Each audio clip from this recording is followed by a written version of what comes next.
Nag-amot-amot ang provincial government ug mga local government units sa Cebu aron makapadala og tabang sa mga naapektuhan sa kusog nga linog sa Mindanao.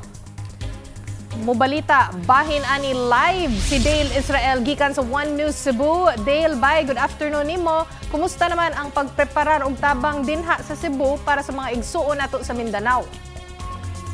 Maayong hapon, Chiki, niabot og 16 milyon ka pesos ang kinatabuk-ang ayuda nga ipadala sa nakalanlain nga mga LGU dinhi sa Cebu para sa mga biktima sa linog sa Mindanao.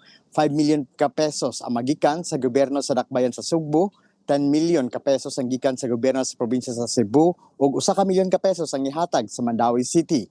Ang plano, Chiki, si Cebu Governor Pamela Baricuatro mismo ang personal nga mohatod sa mga tabang ngadto sa lugar nga pinakaapektado sa Mindanao, especially sa General Santos City. Naghulat na lamang karon og go signal ang mga opisyal nga ma-access na ang maong lugar. Andam usab kuno ang Cebu Provincial Government sa pagpadala og dugang nga mga personnel kung mangayo ang mga apektadong lugar para sa rescue ug clearing operations. Ang Lapu-Lapu City andam usab kuno nga mopadala sa ilang mga eksperto gikan sa All Hazard Management Team kung kinahanglanon. Kagahapon, Chigi, nakapadala na ang Cebu Province og mga water tankers ngadto sa General Santos City og Sarangani aron motubag ang ilang panginahanglan sa supply sa tubig.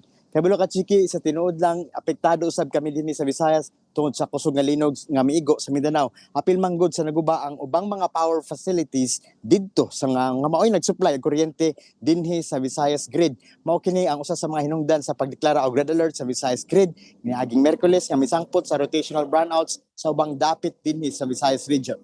Mao kana ang gibantayan karon sa mga otoridad. Mari kanimo, Chiki. Unya, Dale, kani inyong mga rotational brownouts ba naabay balita kung hasta kanus-a ni siya? Wala pa anunsyo ang Visayan Electric o ang NGCP kung kano sa ni Kutob, pero matikda nato nga ni adtong Wednesday 7 megawatts na lang ang reserba nga kuryente. Very low na kay na siya, less than 10 megawatts ang kuryente. So nga magpadayon ko ni hangtod ingana gyapon ka kuwang ang mga power reserves dinhi sa Visayas. Chiki. Pero gasigi ba sila og sa ilang pang-ayo atong mga nangaguba or unsa may update ana, Dale? Oh, katong mga guba nga mga power plants, guba gihapon hatod karon. Unya ang giingon lang sa NGCP gipadayon ang karon ang pag-ayo ani mga power plants nga mga dagko nga power plants dinhi sa Visayas nga maoy usa sa hinungdan nga niubos ang power reserves dinhi. Chiki. Okay, maoras na ron. Happy weekend nimo, bye. Mao to si Dale Israel gikan sa One News Cebu.